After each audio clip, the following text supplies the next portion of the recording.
Pakistan railway जी इम्कानी निजकानी वारे फैसले खिलाफ रेलवे जा मुलाजिम रोडन ते निकरी आहिनि, जिन पारां सखर रेलवे स्टेशन का DS ऑफिस आॾो रैली कढी वई आहे। रैली कढी एहतजाजी मुज़ाहिरो कयो वियो आहे।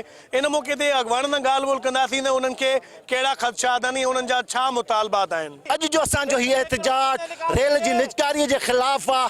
ही वक़्त जा हुक्मरान चवनि था त रेल में मुलाज़िम वधीक आहिनि। इन्हनि खे ॿुधाइण थो चाहियां, जॾहिं रेल में 1,20,000 मुलाज़िम हुया उन वक़्त भी रेल फ़ाइदे में ही। अॼु रेल में 70,000 मुलाज़िम आहिनि। ही चवनि था नुक़सान में आहे। मां चवां थो त रेल में नुक़सान में विझाइण वारा असांजा जेके सरबराह असांजा जेके ऑफिसर आहिनि उहो आहिनि, मज़दूर न आहे। मज़दूर पंहिंजी मेहनत करे थो। असांजी मेयरशिप ख़त्म थियण खां पोइ जेको असां ज़ुल्म अफ़सरान कनि था, चाहे रेलवे जा अफ़सर हुजनि चाहे कारपोरेशन जा, असां एॾो ज़ुल्म आहे जो घरनि में पाणी बीठो आहे, घरनि जे अंदरि फुट फुट पाणी बीठो आहे। रोड जी हालत अवां पाण TV में ॾिसी सघो था।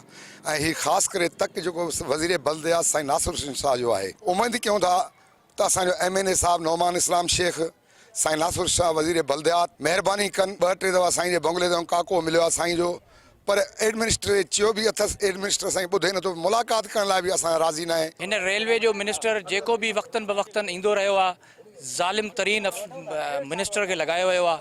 हिन वक्त आज़म सवाती के मिनिस्टर लगायो आहे। आज़म सवाती के रेल के बारे में ख़बर ही ना है। ही जी इदारा स्टील मिल जड़ा उन खां पोइ PIA जड़ा या पाकिस्तान में जेके इदारा आहिनि उन्हनि खे ख़त्म कयो आहे। उन्हनि खे जेका न निजकारी आंदी वई आहे। हिननि जो हाणे रेल जे तरफ़ भी निजकारी आणण जो फ़ैसिलो आहे। असां हिन जी निजकारी जे फ़ैसिले खे क़तई तौर ते मञण लाइ तयारु न आहियूं। असां मज़दूरनि खे डाउन साइजिंग में करे बिला जवाब साए करे हथो रेल मों कढनि था। पहिरियों शॉर्टेज आहे, कॾहिं पघार बंदि था कनि, कॾहिं पुलिस वारनि मों डाउन साइजिंग, कॾहिं अकाउंट्स मों, कॾहिं क्लरिकल मों। हाणे त गैंग में शॉर्टेज आहे, रोज़ गाॾियूं किरनि थियूं, लेकिन अफ़सर भरता वञनि था।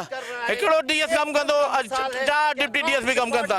असां डाउन साइजिंग या रेल जी निजकारी या असां ॿियो कोई अहिड़ो जेके मज़दूर दुश्मन पॉलिसियूं हुजनि उन्हनि खे असां क़तई तौर ते नामंज़ूर था कयूं ऐं उन्हनि जे ख़िलाफ़ असां एहतजाज था कयूं। जी रेलवे मुलाज़िमनि जूं तव्हां ॻाल्हियूं ॿुधियूं, जिन जो चवणु आहे त हुकूमत जेका रेलवे जी इम्कानी निजकानी करण वारो फ़ैसिलो कयो आहे उहो तमामु नुक़सानदा साबित थींदो। जॾहिं जेको डाउन साउज़ी कई पई वञे उहा बि कंहिं सूरत में असां बर्दाश्त न कंदासीं।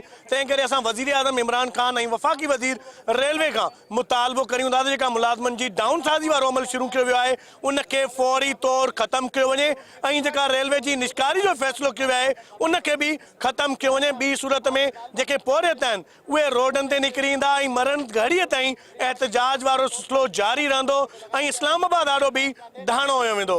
तंहिं करे असांजा जेके जाइज़ ऐं क़ानूनी मुतालबा आहिनि उहे फ़ौरी तौर हल कया वञनि।